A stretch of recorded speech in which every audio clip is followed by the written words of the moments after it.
All right. Well, thank you everybody for attending today. As I mentioned earlier, unfortunately, Justice Khan is unable to attend today's meeting, but she has asked us to go forward without her, so we will do that. I know we sent out a bunch of materials last week for everybody in anticipation of this meeting, so I guess we are good to go. So I do welcome everybody. I thank them for their time in attending today. And the first order of business is the approval of the minutes from the June 28th, 2022 meeting. Does anybody have any comments, corrections on those minutes? Hearing none, I will mark those approved. Thank you very much, Heather, for drafting those. You're welcome, and I can confirm, I just checked on my phone, we are live streaming. Wonderful, thank you. Next is the LEP refresher training. This is the training that was created and approved by this committee and went live earlier this year. We had a launch date of July 26th with a due date of December 31st. As of last week, we had roughly 1,800 branch employees have taken the course, with about 1,900 still outstanding. Seeing as we're now November 1st, we're down to 2 months left, and we still have a little bit more than half of the employees still needing to take it. I guess I'm looking for thoughts or guidance on next steps on trying to get those numbers up, on whether or not it's best to have a branch-wide email to everybody to address it, whether it's best to kind of go through the executive directors or the chief court administrator, to have one of those entities send out an email to everybody, on what folks think is the best way to get more people getting this done by the 31st. Rich, I know that they were all registered through LMS. Yes. Is there any way that LMS can send a reminder? I do not know LMS enough to know the answer to that, but we can definitely follow up and ask that. Okay. Troy, do you know LMS the answer to that? Yeah, I don't know if LMS can send a tickler. I would have to check as well, and if you like, I can go ahead and do that and get back to you. No, I could reach out to the folks we've been dealing with, Rich Augusta. He's been our contact with creating the program, so I could reach out to him to see if that's a possibility. I do suggest that I would recommend that we have the division executive directors maybe send out a notice as opposed to one branch-wide notice. I know the executive director here at CSSD, he pays a lot of attention to training hours and making sure that everybody gets that. So he would want that message to be communicated directly from him to the staff. So that's my preference or suggestion. Okay. Do you think that instead of the LMS, through the LMS, Troy? If LMS is an option, do you think it's better to still go through the executive directors? If LMS is an option, then I would suggest LMS first. And then we can hold off on having the executive director send something out maybe towards the last week of November to get those people who haven't completed the course as of yet. That works works for me. Anybody else have thoughts on that? So Rich, this is Brandon. I just wanted to echo what Troy's saying. you know, when I receive an email of that nature, what I generally do for the Hartford district is I put a tickler for myself and reach out to all the deputies and say, please confirm for me when your teams have completed 100%. I love seeing a deadline. So if an email came out and they said by the end of the year or by December 31st, you know, the end of the year, but put a deadline and say this course, we would appreciate this course being taken by then. So that way everyone kind of puts it on their calendars rather than they just kind of kick it down the road and say, I'll get to it. But that always helps in my mind. Perfect. Here at CSSD, the executive director tends to ask for reports on how staff are doing with trainings. So I wouldn't be surprised if he went and asked the question, can you run a report on how many folks have taken the LEP refresher training? He's going to look at, you know, the offices, and he'll even drill down to individual names, and he'll follow up with all his deputy directors and so forth.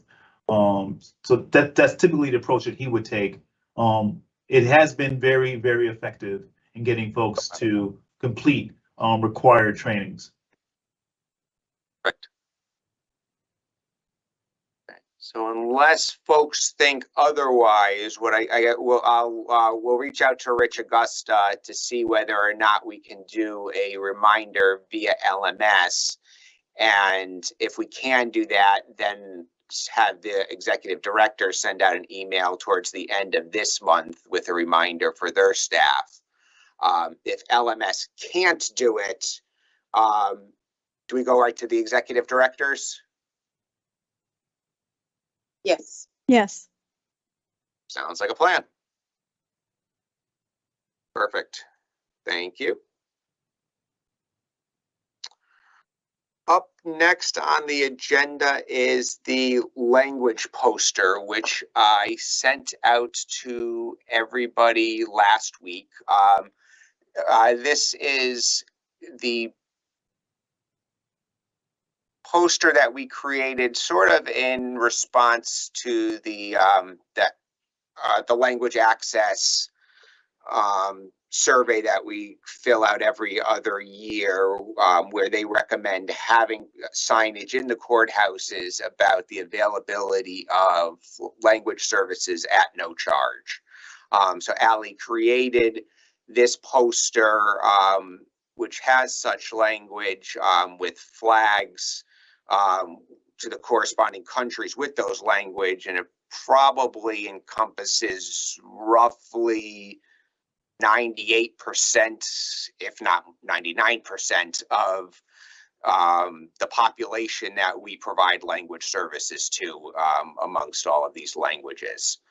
The only difference between what I sent you last week and what would go final, if it does go final after this meeting, is the head of the individual as the interpreter. So I wanted to share my screen, hopefully.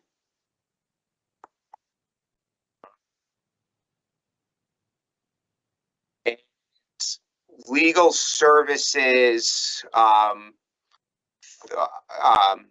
as an entity, not Viv, thought that this should be replaced with the head that's on the poster that was distributed last week. Why?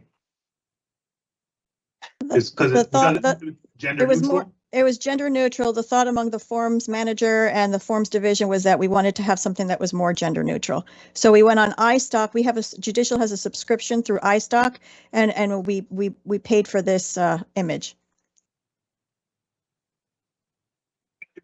I figured it's because of gender neutral, and I'm a little familiar with iStock. I don't know if I see this picture that I know what it means though.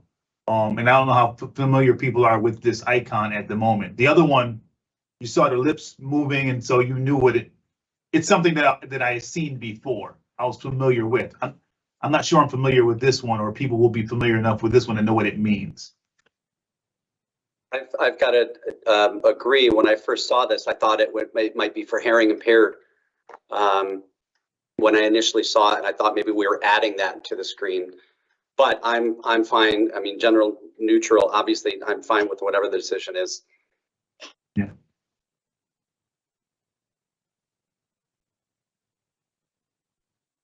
or Michelle, do you have thoughts on?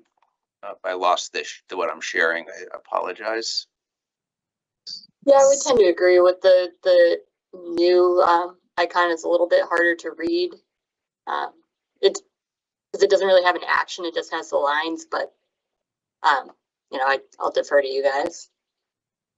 I think the actual icon is okay, but it seems like there's something missing. Like there should be an input, because I do see that person's talking, but in terms of interpreting, you know, it seems like there should be more context to that symbol.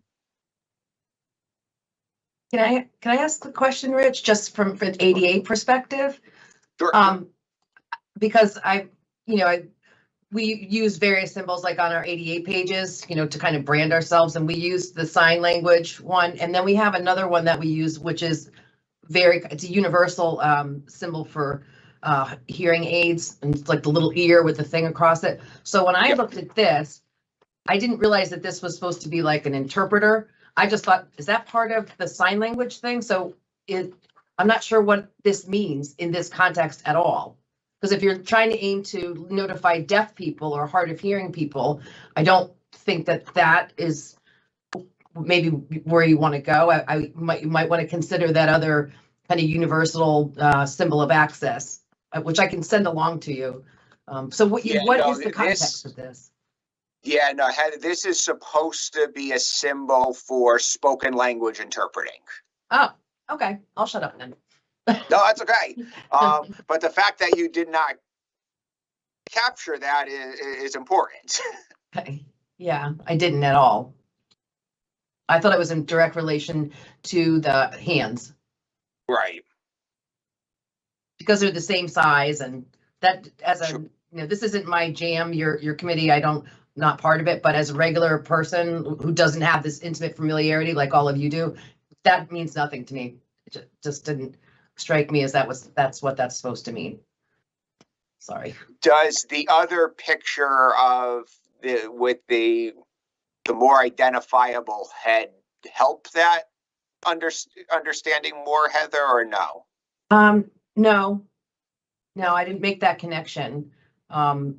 Maybe I'm just too focused on the sign language symbol, because to me they look like they're related, because everything else is colorful, and it has something underneath it in a different language, whereas these two kind of look like they're talking that they go together. That is how I visually see that. Rich, what if we got rid of the head and instead put a heading with interpreter in all the language, just the word interpreter, intérprete, and then do it in Russian and Chinese to kind of capture the attention of the language speakers, because it doesn't seem that like the head is doing much.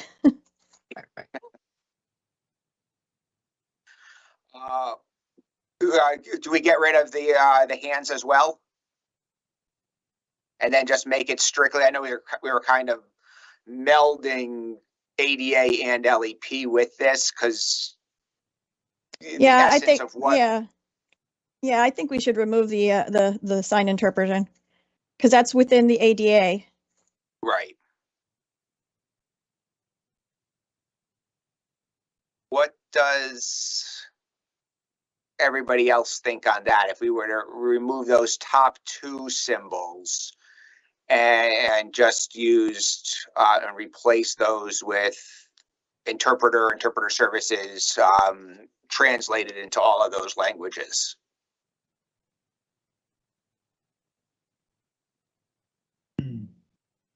I kind of like the idea of having a visual at the top. I don't know what the right one would be at the end. I think it will be too much text, even though we have a lot of visual with the flags. I don't know what everyone else thinks. It's tough. I mean, as we're talking, I'm doing searches for translator symbols, and the ones I'm looking at aren't that much better either. It's a difficult thing to put into a picture, because they're trying to put in letters, the letter A for American, right, English, and then some other icon for some other language, and it just doesn't resonate to me initially that they're trying to speak to translator. Yeah. I found one with a head wearing a headset that was supposed to be for translators, and that one didn't work either. Yeah, I saw that one also. Rich, can I ask how big these posters are gonna be? So we've had some printed out, legal size, it'd be 8.5 by 14 and 11 by 17. So it'll probably be one of those two sizes, depending on where they need to fit inside the clerk's offices and the courthouses. So they're not going to be overly big. We could make them bigger if there's space. Although I just didn't think that they needed to be much, bigger than the 11 by 17. I think that would be enough.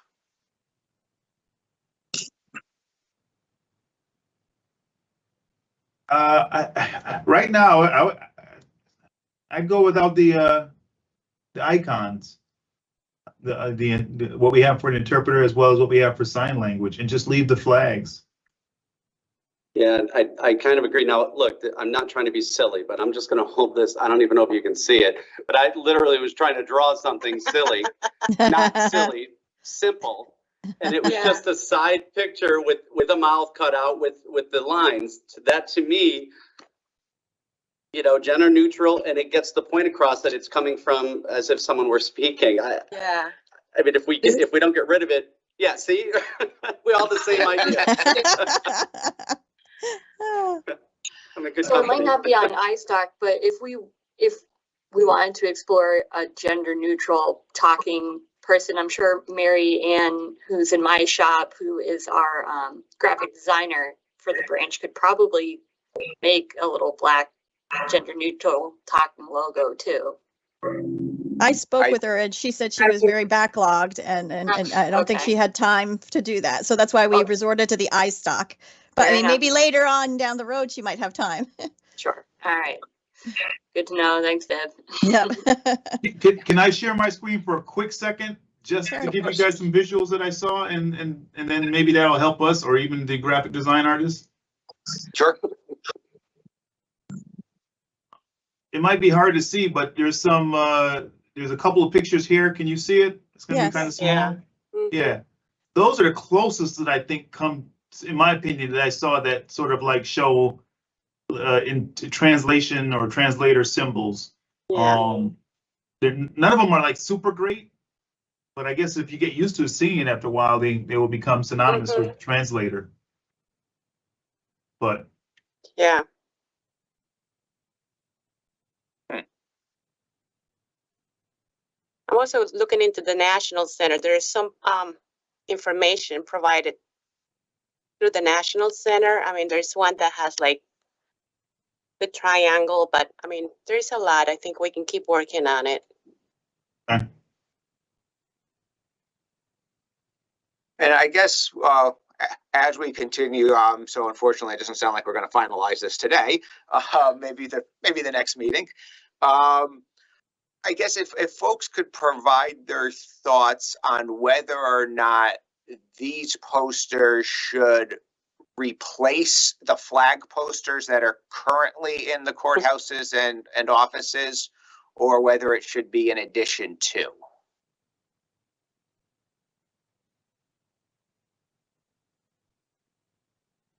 the posters that are up now, if I remember correctly, they have more languages or more nations on them than this poster right here. Mm-hmm.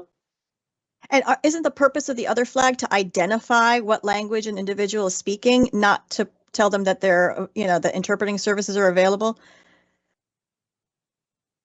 It identifies the flag, but there is no indicative to anyone within the branch to know where the flag is from. I think that's what it is. But isn't there like language that says I speak, and then it has in the foreign language, the language that they speak to help the clerk identify what translator or interpreter they need? That was a prior one, yes. Okay. Kelly, do you have the current one quickly at your disposal where you could pull it up to share? The flag poster? Yeah. Yeah, let me just look it up. You know, I am cognizant of space issues in locations where you don't want to flood you know, the offices with multiple signs if we don't have to. Yeah. Is the I Speak poster.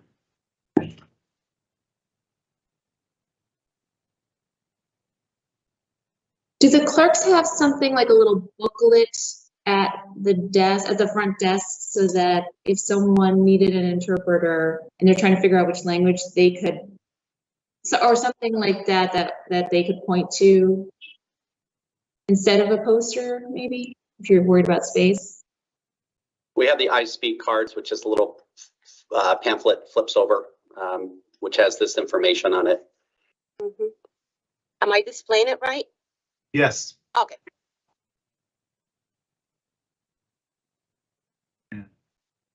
So what, because I can't see, what does each box say? So in English, what does it say? It says, check this box if you read or speak Spanish, whatever language it is, yeah. But then if the person points out to a flag, not being able to read or something, then we're left with not knowing where the flag is from. Right. I Speak, they have a flag and the name of the language on the same page? Yeah, it has the mark this box if you speak whatever specific language it is, and then the language is written next to it. No, oh, I meant the I Speak cards. Oh. That they have, because if they had the flag and then that phrase, then, you know, it helps, it would kind of take care of that issue of not knowing what the flag stands for. I remember the I Speak card, those cards were distributed over maybe 10 years ago, I would say. We have not received new ones. What was being used up until 2020, it was a language one that was provided to us by one of the TDS contracted agencies, Linguistica, and we no longer have a contract with them. So when we rolled out the new contract, we removed those Linguistica posters. And maybe it'll be a space issue. What if we were to use this language, add that language or a variation of that language onto the new posters? And having them point to the flags, but the flags on the new poster as opposed to that one.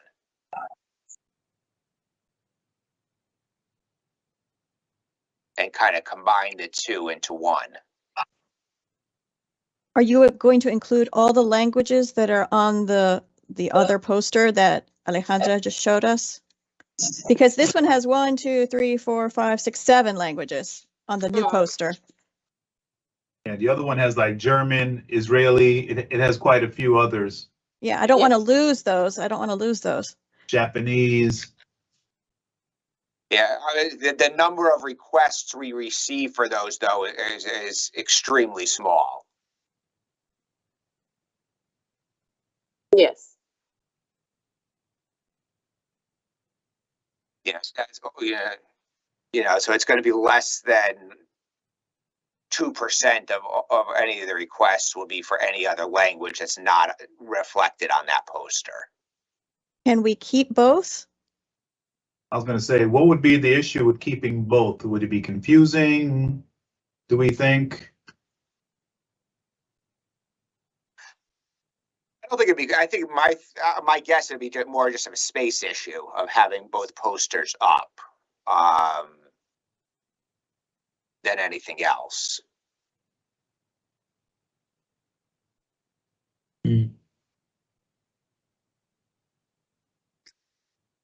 I would want to keep both simply because I wouldn't want to limit the ability for folks to identify a language that's not on our poster that we're discussing right now. I clearly understand the space issue. I know it's only 2% of the population that might need, you know, an Israel, a German translator or a Japanese translator, but I still want to have that opportunity available for people to identify the language they speak to the clerk or whoever they're interacting with at the courthouse.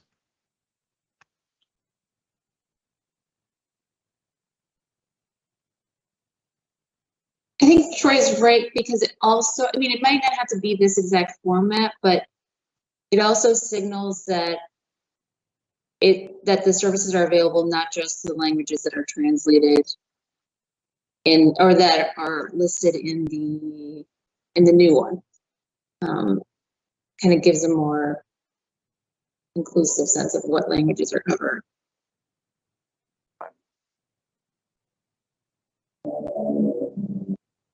It's expansive.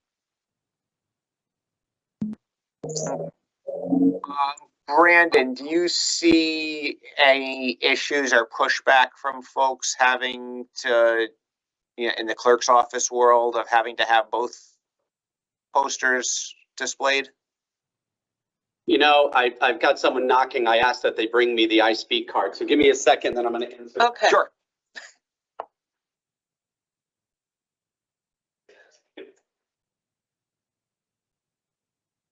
If we So have, the real estate can be tight in some offices, but in all honesty, we always find a way or an area to post these, even if it's outside the office. I know in our office, you know, I have the I Speak card in my hand. We keep these underneath the shelf.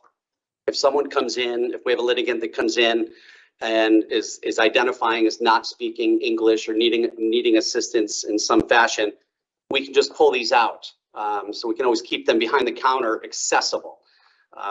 You know, to the point, I'd rather have as much information out there so that we're doing our best to have this information forward facing rather than us having to be reactive.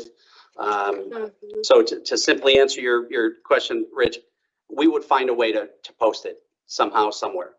Okay. All right.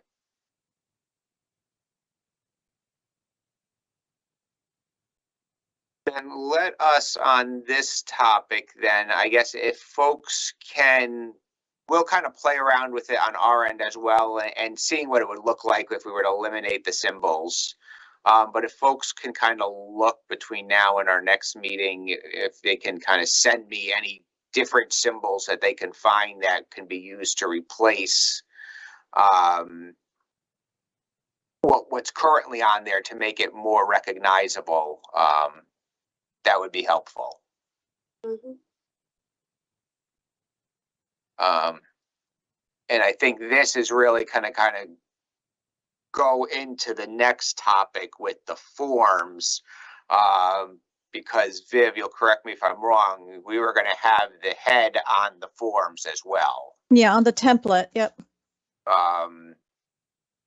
So we were talking about adding language to the forms as well, similar to what we have for ADA, but on the LEP side, adding language to all the forms about interpreter services being available, and we were going to use this icon with that as well. But if this icon doesn't work for the poster, it's clearly not going to work for the forms either. So I guess we still need to kind of explore if there's a better alternative than what we currently have. So we can do that for our next meeting if we could kind of brainstorm and kind of look to see if there are different icons out there. I know the icon that's currently on the poster is what I think the Pennsylvania court system uses for their version of this poster. That's honestly where we got it from, what the Pennsylvania courts use. So if folks can between now and our next meeting, look for new icons. That would be helpful. All right. That will take us on to number 6 for the agenda, the language access complaint, the form and the process. So I do thank everybody for their comments on the form and the process. I believe that they have all been incorporated into the drafts that were sent out last week. Does anybody have any additional thoughts or comments on either the procedures or the draft form? So, Rich, if I can just make a couple comments for what it's worth. On the form, the language access complaint form, part of the instructions reads, provide the location, names, and contact information of any witnesses and others involved in the alleged violation. On the bottom of the form, it indicates names of any relevant individuals or witnesses. Do we want to put names, contact information, location information? My fear is they may not include that. They may just include a name.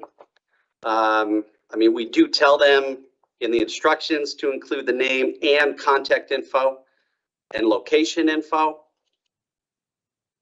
So that was just one comment. And then regarding the second page, the language access complaint procedures, we indicate on how to submit a complaint.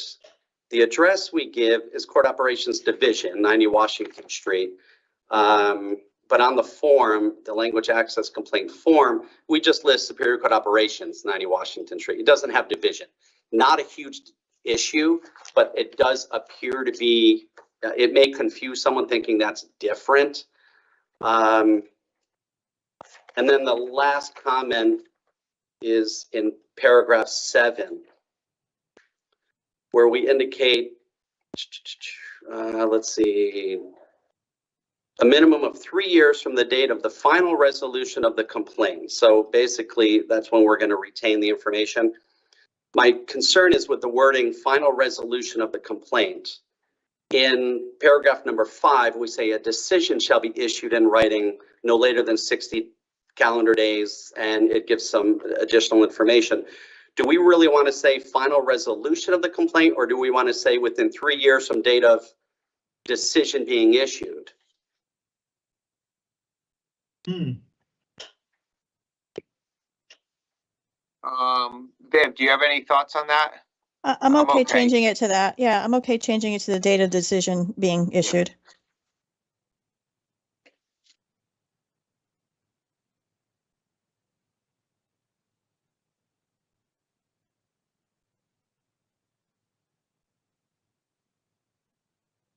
Okay, I'm good with that.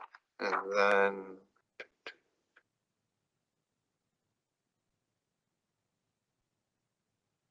And we can also amend the complaint form to add division in the instructions after Superior Court Operations. And on the bottom, we can say, you know, name and contact information of relevant individuals or witnesses.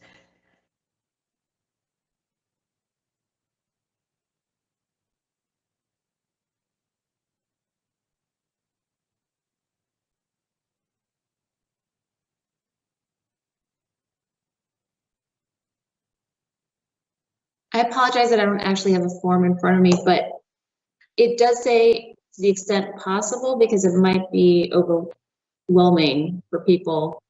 They might think it's not worth submitting a complaint if they don't have all of the information that's asked for. You're talking about the form, whether it says Yeah. or reference, yeah. So there's a line that says the complaint should be filed as soon as possible.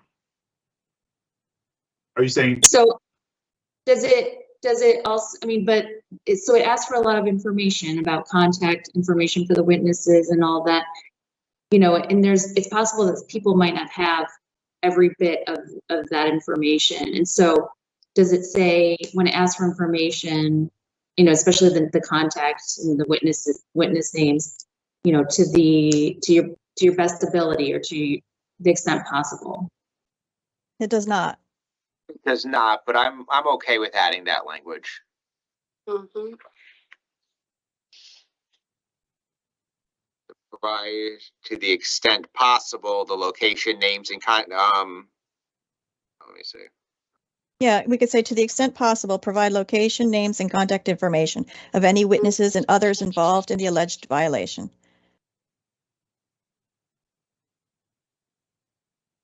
Perfect.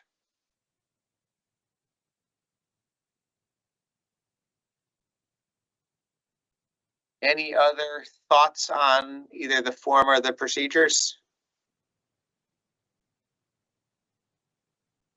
So what we'll do next with this, and I thank Viv and Carlo for their work in both the creating the procedures and the form and the revisions, is once we have the revisions to the form, I will send it up to HR one last time to get their final approval of this, to make sure there's no issues on their end, which I don't anticipate there being. And then once that's done, we will get the procedures and the form translated into Spanish, Portuguese, and Polish, and then look to launch it as shortly thereafter. Perfect. Thank you, everyone, on that. And the final topic that I had on our agenda, the formal agenda for today, was video remote interpreting. So I kind of just wanted to provide an update for folks on this. And I know Brandon already knows a little bit of it because his courthouse will be involved with it. So the branch sought funding under the American Recovery Act for money to provide video remote interpreting services, and we were awarded money for that. So I know we've kind of had some starts and stops with trying to do a video remote interpreting program. So we are once again going to do that. So we do have the funding. So what our next step in that is we are going to do a demonstration of that process to Judges Carroll and Bizzuto in the not too distant future over at 101 Lafayette Street here in Hartford, to kind of show them how the process works. And then we will sit down with them to find a location that will work best kind of for everybody involved for a pilot. What we really need, where I think the downfall of our prior versions were, is we really need to make sure we have the buy-in from all of the applicable players in the process to want to see this work. So we need to work and get the right, the location, the judge, the attorneys, that the folks are on board with working with this process. We have spoken with folks from California who has a much more robust remote interpreting program out there. And I'm confident we could replicate something like that here if when we find that right location. So IT will install the equipment into a courtroom over in Lafayette Street, and that will kind of be our next step in the process. I'm hoping that happens sooner rather than later. And then once we have that and we have our location, we will start working on that and trying to work on that here in that one pilot location, and then hopefully it'll spread branch wide, because as we've said before, the resource issues with interpreters are not going away. The fact is we just don't have the folks coming through the door applying for the positions. So given the limited number of resources that we have, we do need a remote system so that an interpreter can be not on site to provide these services, because we just can't physically do that anymore across the state. Any questions on remote interpreting? I'm hopeful about this. I know the administration is very supportive of this. So I'm optimistic that this version will be more successful than our prior versions. And we will most definitely keep everybody updated as we move through with that process. And that is the last agenda item that we had. Are there any other questions, comments, thoughts that anybody had? I have one. Absolutely. So we've been looking at, in my organization, we've been looking at trying to kind of do a survey and assessment of what the language needs are. And one thing I've noticed is that we do this, I know the census does this, and other places do this, where Chinese, for instance, is put together, Mandarin and Cantonese are one. And then there's this other catch-all category of like Indo-Eurasian languages. And it's extremely frustrating because, knowing that it's Chinese doesn't tell you which language you need services for, or you would need written translations for. So is there something that your organization or the judicial has done to deal with these, the lack of data, I think, on these, or does judicial track Mandarin and Cantonese separately, and then the other ones also? Yes, I do. It's just I group languages for the report, but when it comes to specific requests for a specific language within a language group, I do have those totals. Oh, that's wonderful. And Chinese Mandarin it's just way much higher than Cantonese. Cantonese is very minimum. Yeah, and that's what I figured. But it's good to know. I mean, do you know, maybe I'm not looking at the right data. Do you know if the census actually breaks it down like that also?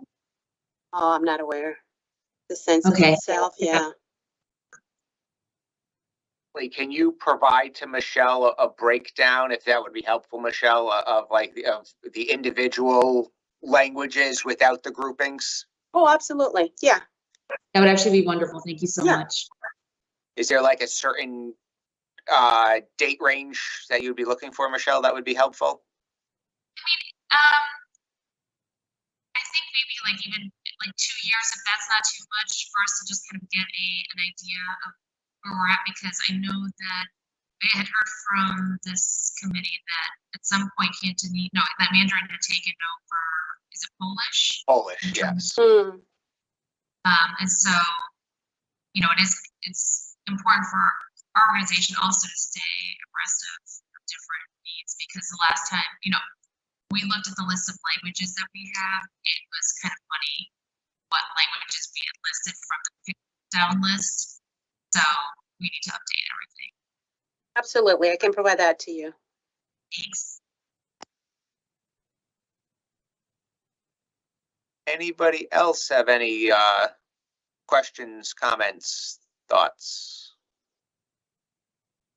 All right.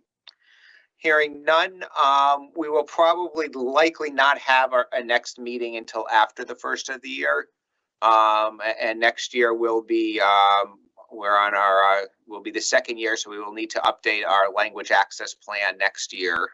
So that'll be one of the initial tasks of this committee, is to review the 2021 language access plan for 2023. So we will be starting that at the beginning of the year. But I think that'll be it for today. So if folks are able to try to look for icons over the next couple of weeks and provide those to us, that would be greatly appreciated. I thank everybody, as always, for your time. It's always very helpful. Oh, Troy? Really quick on the icons. Whatever we find on the internet, just send it to you as icons that we think we like, and then you guys will figure out whether or not our graphic design artist can do something, or we can get permission to utilize that icon. Absolutely. Please let us know where you got the image so we know who to contact for copyright purposes. Absolutely. Okay. Thanks. All right. Well, thank you very much, everybody. I wish everybody a happy and safe holiday season. If anybody needs anything from us, you know where to reach us, and we'll be in touch. Thank Hey, you. guys. Thank you, Thank everyone. you, everyone. All right, Have a folks, good take day. care. Bye. Bye now.